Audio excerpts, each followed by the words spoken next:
Astabrata. Wahyu Astabrata kali ini mengetengahkan episode ketiga dengan judul Pangeran Puger Balelo.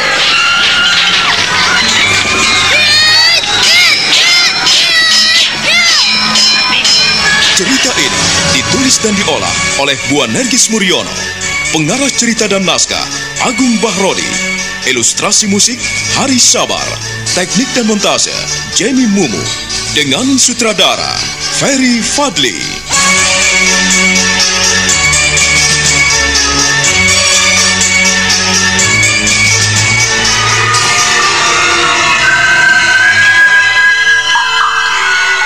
Suasana di dalam goa Tritip itu amat menyeramkan. Tak ada cahaya yang masuk dalam goa selain dari sebuah lubang sebesar kepala manusia di langit-langit goa. Hanya itulah satu-satunya sumber cahaya yang bisa memasuki ruangan goa itu. Ki Wulung hanya bisa menggeleng-gelengkan kepala setelah Ki Kunuk menyampaikan apa yang telah terjadi di goa Tritip sehubungan dengan kehadiran Aji Sukmo. Ki Wulung mengangkat wajahnya dan memperhatikan sahabat karibnya dengan mata berkaca-kaca.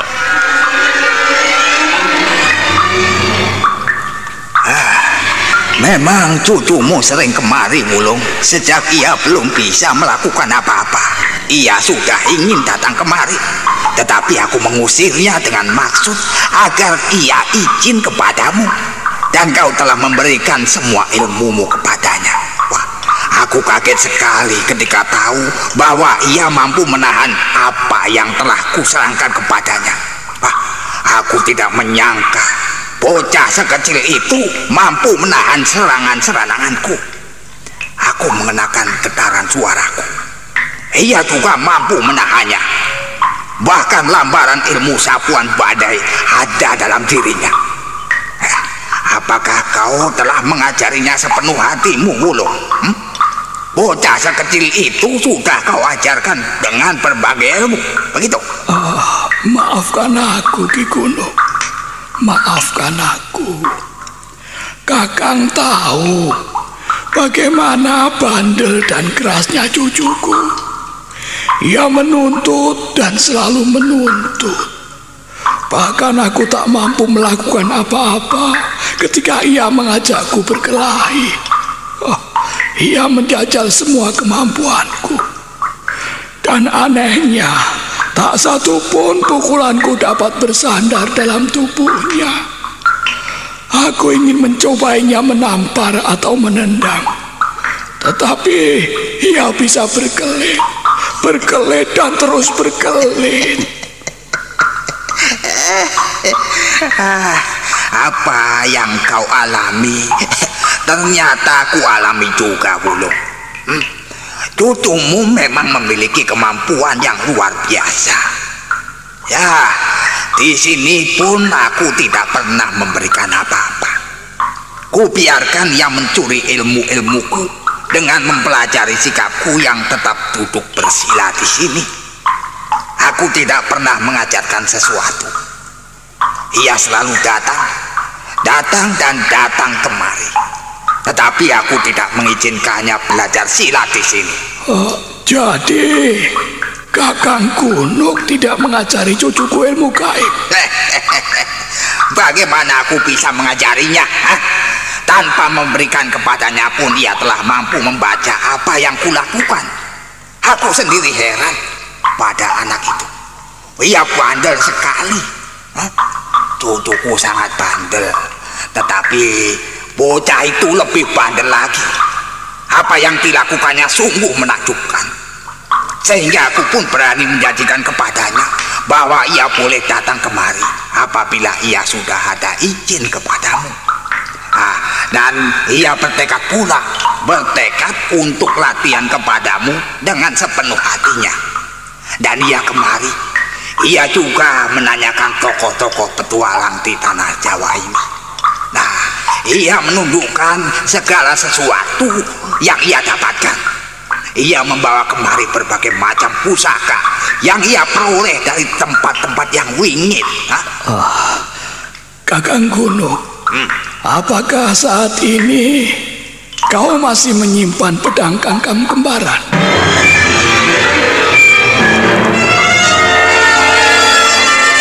Ki Gunuk tidak segera menjawab pertanyaan Ki Wulung. Dia memejamkan matanya, lalu nampaklah sinar yang memancar di sekitar kepalanya.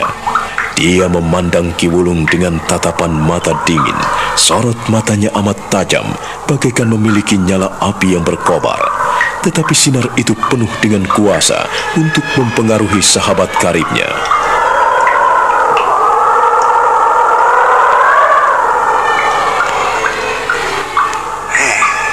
Adi Wulung, apakah kau ini belum tahu siapa diriku? Aku tidak pernah akan membiarkan satupun pusaka tinggal dalam diriku. Setelah aku mengambil keputusan untuk berdiam diri di sini, sampai saat ini aku tidak pernah menyimpan secuil pun senjata pusaka. Kembaran pedang Kangkam itu telah kubuang ke laut dan tidak mungkin dipanggil lagi. Oh, kau buang ke laut, Kakang? Ya, aku telah membuangnya ke laut. Nah, mengapa kau cemas dan pucat seperti itu, Adi Wulung? Ada apa? Kakang Gunung, aku khawatir apabila cucuku menyelam ke dasar laut dan mencari pedang yang kau buang itu, Kakang. Itu jelas tidak mungkin. Tidak mungkin, sebab yang kubuang ke laut hanyalah kembaran pedang Kangkam, sedangkan yang asli ada di tangan Ki Tayu.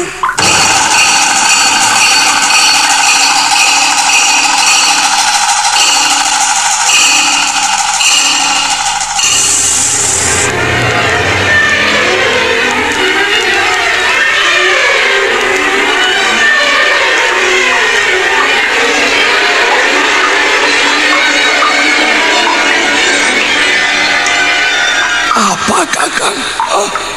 Pedang Kangkam yang asli ada di tangan Ki Tayu. Ya, benar. Pedang Kangkam yang asli saat ini sedang dipinjam oleh Ki Tayu. Dialah yang membawa pusaka itu. Aku juga tidak tahu dari mana ia memperoleh pedang itu. Kalau begitu, dialah yang mencuri pusakaku. Dialah yang mencuri milikku. Jangan sembarang menuduh, Adi Wulung. Kau tidak boleh mengotori mulutmu dengan kenajisan. Jangan mengumbar amarah di dalam bibirmu. Ki Tayu itu orangnya baik. Ia tidak akan pernah mencuri. Tetapi pedang milikku pun ternyata diambil orang dan diganti dengan senjata palsu, Kakang. Coba sekali lagi kau katakan kepadaku. Apa tadi? Apa? Pusakamu hilang. Kau mendapatkan sebuah pusaka palsu. Begitu? Tunggu. Apa kau yakin, Adi Wulung? Apakah kau percaya bahwa pusaka yang kau miliki itu sejak pertama memang asli?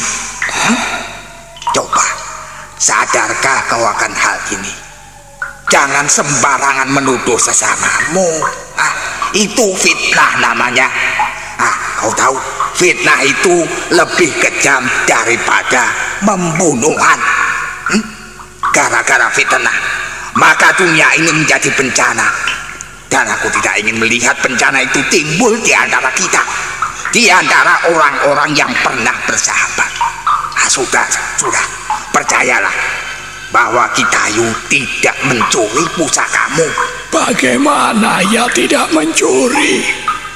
Aku menerima pedang Kangkam dari Kembang Joyokusumo. Artinya pusaka itu adalah asli.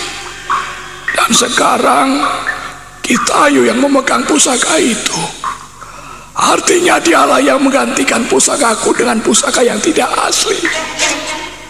Ia membuat tiruannya lalu menukarnya. Karena aku tidak pernah memanfaatkan pusaka itu. Wulung, sekali lagi kukatakan kepadamu, ya, janganlah kau menuduh sesamamu. Jangan, sekali-kali jangan. Syakwa sangka, fitnah, dan tuduhan itu adalah sumber malapetaka yang ada dalam hidup manusia. Kau harus memahami hal itu, Wulung.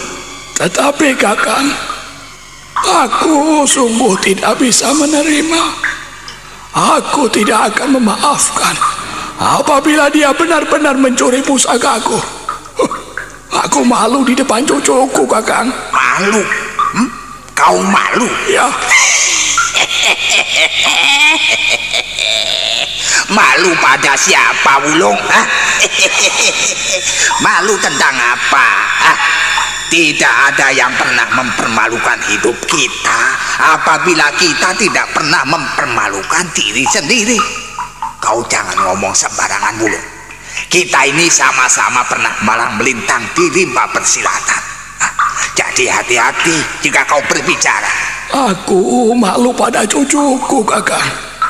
Kakang Kuno tahu sendiri bagaimana sifat dan watak dari cucuku. Haji Sukmo itu bukan sembarangan anak. Ia selalu ingin tahu apa yang ingin dilakukannya. Dan ia selalu ingin mencoba setiap ada masalah-masalah baru. Ya, itulah kelebihannya. Dan aku telah menyerahkan pusakaku kepadanya.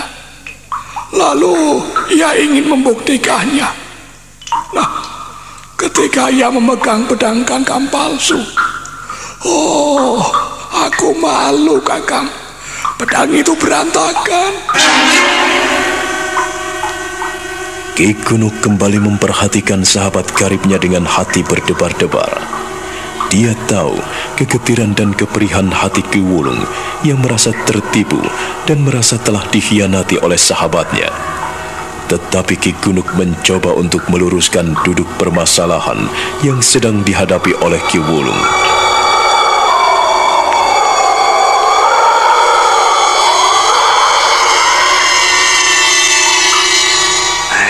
Wulung, Kitayu belum tentu mencuri pusakamu. Janganlah sekali-sekali kau menuduhnya. Kalau kau ingin membuktikan apakah pusakamu asli atau palsu, kuharap kau memanggil Kembang Joyokusumo kemari. Panggillah dia dan tanyakan kepadanya apakah ia memberikan kepadamu pusaka yang asli. Kalau tidak, janganlah sekali-kali kau menuduh dan memfitnah. Sekali kau melontarkan tuduhan dan fitnahan, akhirnya kau sendiri yang akan celaka. Sebab orang-orang di sekitarmu akan menjadi musuhmu, dan kau akan tersudut dan tidak mempunyai kawan lagi. Setelah kau tidak mempunyai kawan lagi, lalu apa yang bisa kau lakukan, Wulung? Apa coba? Ya, baiklah Kakang Gunung.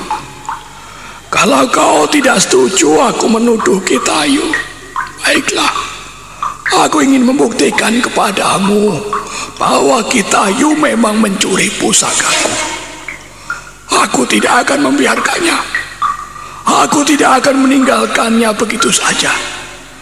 Dan aku akan membuktikan kebenaran itu di depan matamu supaya kau percaya bahwa Kakang Tayulah yang mengambil pusakaku yang asli. Ya, baiklah. Tapi hanya satu hal yang bisa kau lakukan untuk menemui Kembang Joyokusumo. Kau harus segera menemuinya dan panggillah dia. Panggillah dia kemari. Panggillah. Dan kalau kau merasa diberi kekuasaan untuk memegang pusaka itu, maka pusaka itu akan kembali kepadamu atau kepada anak cucumu yang berhak mewarisinya. Ayo, panggillah. Tentu saja kau tidak lupa untuk memanggil tokoh sakti itu. Kembang Joyokusumo akan hadir kemari apabila kau mampu menembus ke langit-langit gua ini. Nah, keluarlah melalui langit-langit gua itu. Lihatlah di sana, hanya ada satu lubang sebesar kepala kita. Keluarlah lewat langit-langit gua itu dan panggillah Kembang Joyokusumo. Dan panggillah Kembang Joyokusumo kemari. Aku ingin mendengarnya. Aku ingin tahu duduk perkara yang sebenarnya. Ki Wulung tidak menjawab pertanyaan dan perintah Ki Gunung. Ki Wulung hanya diam dan bersedekap, duduk bersila. Bibirnya gemetar dan komat kamit membaca mantra. Dia mengerahkan ajian sapuan badai, di mana dia merasakan ujung-ujung kakinya terasa dingin sekali, lalu menjalar ke lututnya, ke pusarnya, ke dadanya, dan akhirnya menyelimuti seluruh tubuhnya. Dia merasakan dingin dan ringan, dan akhirnya dia pun hilang lenyap dari hadapan Ki Kuno. Aku tidak akan membiarkan benda yang berharga yang kau berikan kepadaku menjadi sia-sia. Aku tidak akan membiarkan siapapun mencuri milikku yang telah kau berikan kepadaku.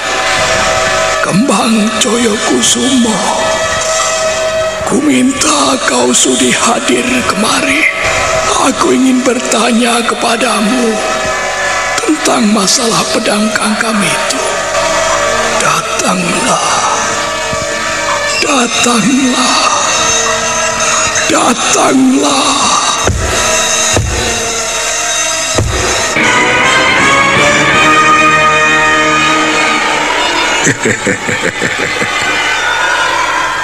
Mengapa kau memanggilku Wulung? Mengapa? Adakah yang dapat kubantu? Ki Ageng Kembang Coyokusumo, aku mohon kejelasan kepadamu. Sewaktu aku kecil, aku telah menerima pusaka pedang Kangkam dari tanganmu. Dan pusaka itu kusimpan dengan baik. Kupelihara sebaik-baiknya agar jangan sampai orang lain memanfaatkan untuk kejahatan. Dan setelah tiba waktunya, aku punya Wiji Pinile, memiliki keturunan yang baik. Aku pun rela menyerahkan pusakamu itu kepadanya. Akan tetapi aku malu sekali sebab pusaka itu ternyata palsu. Kau telah tertipu, Wulung. Apa yang kau lakukan itu ternyata kebodohan.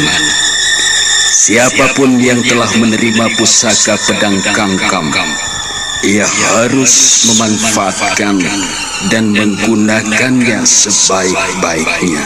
Tetapi kau telah mengabaikan benda yang berharga itu, sehingga kau jangan sakit hati apabila ada orang yang menghendakinya dan memanfaatkannya. Kau jangan sakit hati, Wulung. Apa Ki Ageng? Jadi benar pusaka yang kuterima itu palsu, Ki Ageng? Aku tidak akan pernah memberikan sesuatu yang palsu kepada orang. Lebih-lebih orang yang jujur seperti kau. Akan tetapi, karena kau tidak memanfaatkan pusaka itu, maka ada orang lain yang memanfaatkannya. Ada seseorang yang memanggil pusaka. Ki Ageng Kembang Coyokusumo. Ki Ageng Kembang Coyokusumo, benarkah yang ku dengar? Aku tak salah mendengar kata-katamu. Tidak ada satupun yang salah yang kau dengar dan kau rasakan. Ya. Memang begitulah. Pusaka Kiai Pedang Kangkam itu telah ada di tangan kita. Ia telah menyimpannya sebaik-baiknya dan memanfaatkannya untuk pergi ke medan laga. Kalau pedang Kangkam yang asli itu tetap ada di tanganmu, maka ia tidak akan pernah berguna. Karena kau sehari-hari memegang wayang kulit dan mengukur-ukur tanah untuk kau jadikan taman. Maafkan aku Ki Ageng Kembang Coyokusumo. Aku telah melakukan kesalahan yang besar. Maafkan aku. Ampuni aku, Ki Ageng. Tidak ada yang dimaafkan, tidak ada yang perlu diampuni. Sebab di antara kita tidak ada yang salah. Kau melakukan apa yang baik, dan Tayu pun melakukan apa yang baik. Untuk itu, kau harus ikhlas. Kau harus rela suatu ketika dari anak cucumu akan memegang pusaka itu. Di dalam gua Tritip itu, Ki Kunuk yakin pada pendiriannya bahwa dialah yang benar. Ki Wulung masgul hatinya. Dengan kehadiran kembang Joyokusumo yang menjelaskan pedang Kangkam itu, dia semakin perih. Dia hanya bisa meratap dan menghempas-hempaskan kepalanya di tanah. Kembali dia bersujud, lalu meluncur menuju ke dalam gua Tritip, di mana Ki Kunuk masih duduk bersila dalam pertapaannya. Wulung, mengapa kau bersedih? Tidak ada yang perlu kau sesalkan. Tidak ada yang perlu kau cemaskan. Ya, memang begitulah apa yang terjadi di dalam kehidupan ini. Kadang-kadang kita tidak mengetahui mana yang asli dan mana yang palsu. Lah, kalau memang milikmu itu telah pergi dari tanganmu dan hilang dari genggamanmu, ya kau tidak bisa menyesalinya.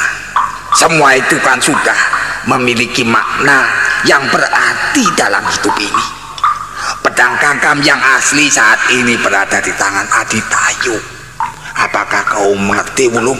Oh, maafkan kekerasan hati saya, Kakang Kuno. Aku benar-benar tidak mengerti apabila semuanya bisa terjadi seperti ini. Pusaka itu benar-benar asli. Ya, Kiai Pedang Kangkam yang ada di tanganku pada waktu itu kuterima dari Ki Ageng Kembang Joyokusumo. Lalu Aditayu ternyata mengambilnya. Ya, dia yang mengambil pusaka itu. Oh, mengapa ia mempermalukan aku di depan cucuku? Tidak ada yang mempermalukan dirimu, Wulung. Kehidupanmu lain dengan apa yang dialami oleh Tayu. Kalau Tayu menjalankan tugasnya sebagai seorang pendekar sejati yang menumpas para pemberontak dan penjahat negara, maka kau mengabdi di dalam dunia seni. Nah, kau sebagai dalang dan juru taman di Mataram, terimalah itu. Untuk apa kau menyimpan pusaka asli apabila tidak kau manfaatkan dengan baik? Ya toh, ya toh. Kau pun seharusnya lebih berbahagia karena ada yang memanfaatkan pusaka itu. Dan sekarang kau tidak boleh marah. Redamlah segala amarahmu. Marah dengan sahabat kita tidak ada gunanya. Marah pada saudara kita, ya sama halnya dengan menyingkirkan kebaikan-kebaikan yang telah berjalan selama ini. Percayalah, Wulung, bila di suatu saat nanti anak cucumu ada yang akan memegangnya, tetapi kau jangan tergesa-gesa. Segala sesuatu itu ada waktunya, dan segala sesuatu itu ada masanya. Apabila kita sabar terhadap segala sesuatu dan percaya pada segala sesuatu, maka kita akan mendapatkan yang terbaik dalam hidup kita. Ya, dan kau sekarang sudah tahu. Jadi ku minta kau tidak menggangguku lagi. Aku ingin duduk tenang di sini. Aku ingin melanjutkan bersila. Aku tidak mau tahu lagi dengan dunia luar. Pergilah dan tinggalkan aku sendiri. Kakang Kuno, maafkan aku. Sekali lagi aku minta maaf. Dan apabila cucuku kemari, aku titip dia. Didiklah Aji Sukmo menjadi seorang yang berarti, seorang yang berguna bagi sesamanya, Kakang.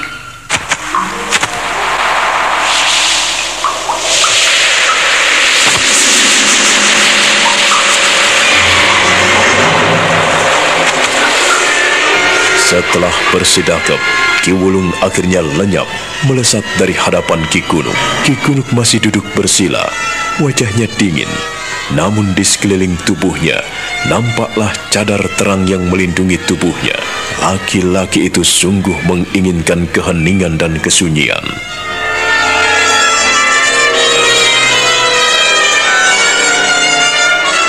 Sementara itu, Nini Warih yang tinggal di Karanganyar bersama orang tuanya, kini pergi ke Perigi. Dia duduk melamun di sana. Setelah mencuci beberapa lembar pakaiannya, dia kemudian melamun memperhatikan air pancuran yang mengalir bening di hadapannya. Dia melihat kemilau tetes-tetes air yang jatuh ke sendang.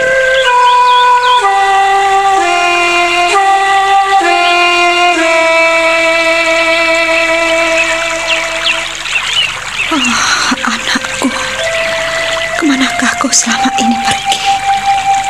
Mengapa kau membiarkan bapak dan ibumu bingung, nak? Aku sungguh tidak mengerti. Apabila kau menginginkan sesuatu di luar pemikiran orang tuamu, kini ibumu kau biarkan merana, mengharapkan kehadiranmu. Nini Wari.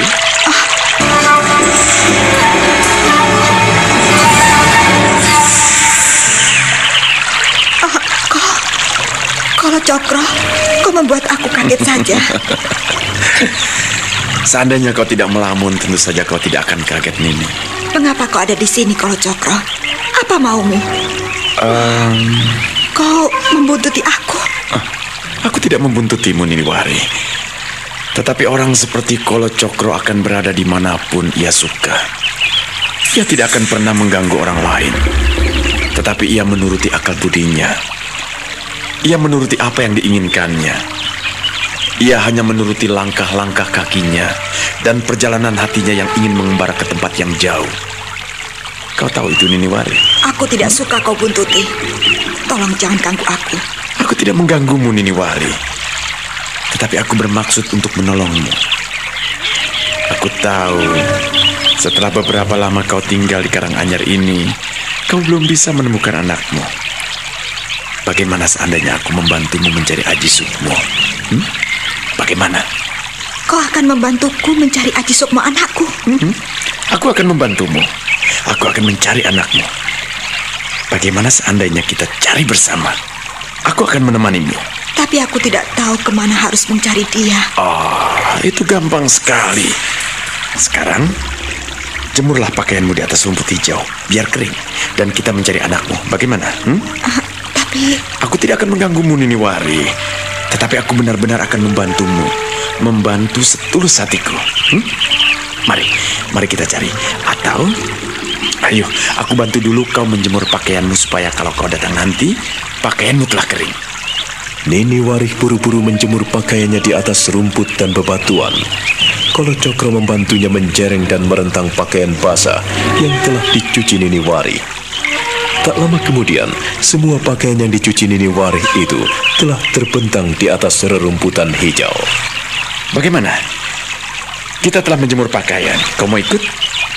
Aku akan menemanimu mencari anakmu. Aku berjanji. Tapi, kau tidak akan menggangguku? Aku berjanji, Nini. Aku tidak akan mengganggumu, ya? Aku akan membantumu. Percayalah kepadaku. Benarkah Kolo Cokro? Tapi sekali lagi kukatakan kepadamu, Sukmo, aku tidak tahu di mana ia berada sekarang. Itu bisa kita cari. Bukankah ia suka di tempat-tempat yang wingit? Seluruh sudut Mataram tidak ada yang tersembunyi di depan mata Kolo Cokro. Aku akan mencari anakmu sampai ketemu. Dan aku tidak menuntut apa-apa darimu. Ayolah kita pergi, ayo.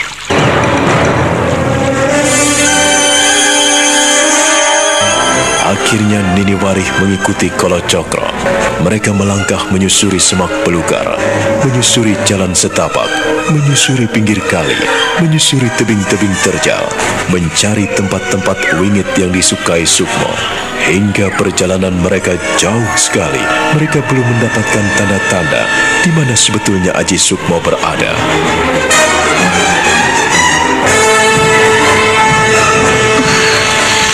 Aku lelah sekali, Kolo Cokro. Kita istirahat dulu. Di sana, di bawah pohon rindang itu. Bagaimana? Kita istirahat di sana? Kakiku sakit sekali. Rasanya aku tidak kuat lagi berjalan. Bagaimana kalau aku membopongmu? Bagaimana? Dapat? Tidak. Tidak. Jangan. Katanya kau terlalu lelah dan kakimu sakit sekali. Atau karena kainmu itu yang mengganggu? Kainmu bisa kau angkat sedikit, Bagaimana? Tidak. Kita istirahat di sini. Di sini saja. Panas sekali. Di sini panas, Wari. Kita tidak mungkin beristirahat di tempat terik matahari. Lebih baik kita berteduh di bawah pohon besar sana. Kalau kau tidak bisa berjalan, aku bersedia memapahmu. Ayolah, aku papa. Aduh. Pegang tanganku erat-erat. Kalau aku tidak menahanmu, tentu kau sudah jatuh di tebing sana. Kau ini, ayo, pegang tanganku erat-erat. Biarlah aku membopongmu. Aku akan memondongmu.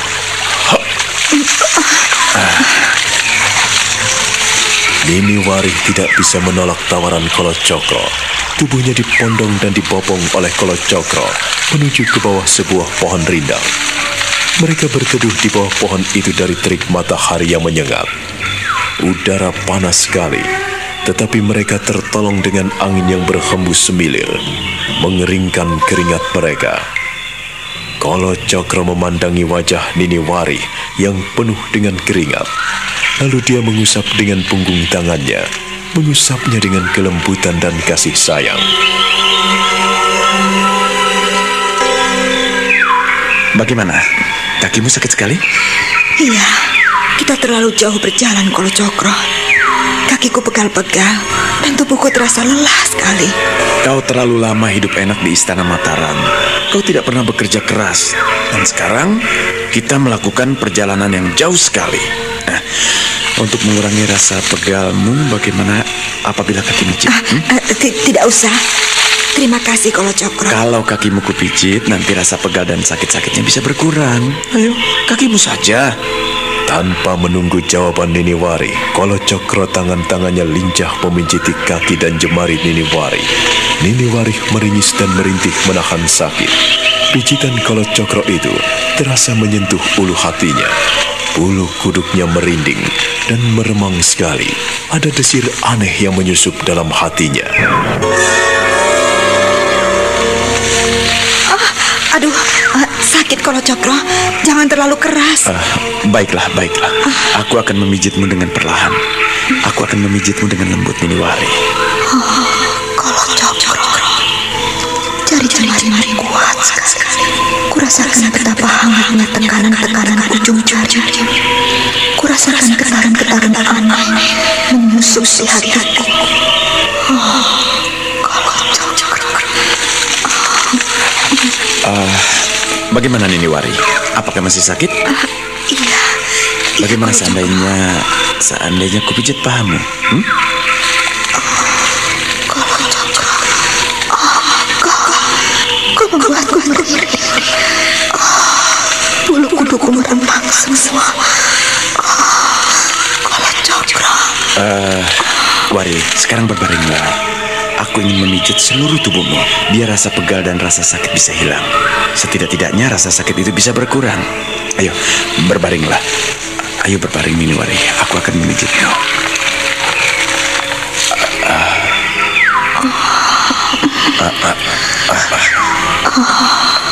Kolo Cokro. Tangan-tanganmu enak sekali kurasakan. Kolo Cokro. Iya, teruskan Kolo Cokro. Badanku pegal sekali dan rasanya pedih sekali. Pejamkanlah matamu dan nikmatilah pijitan-pijitanku agar tubuhmu bebas dari rasa letih. Iya.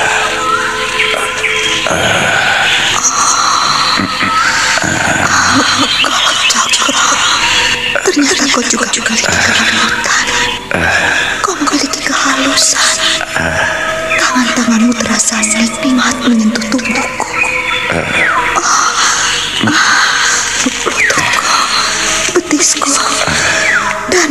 seluruh kakiku rasanya lebih enak. Kau bisa membebaskan diriku dari rasa pegal dan sakit. Aku akan menarik ujung-ujung jarimu. Tetaplah berbaring, tetap berbaringlah.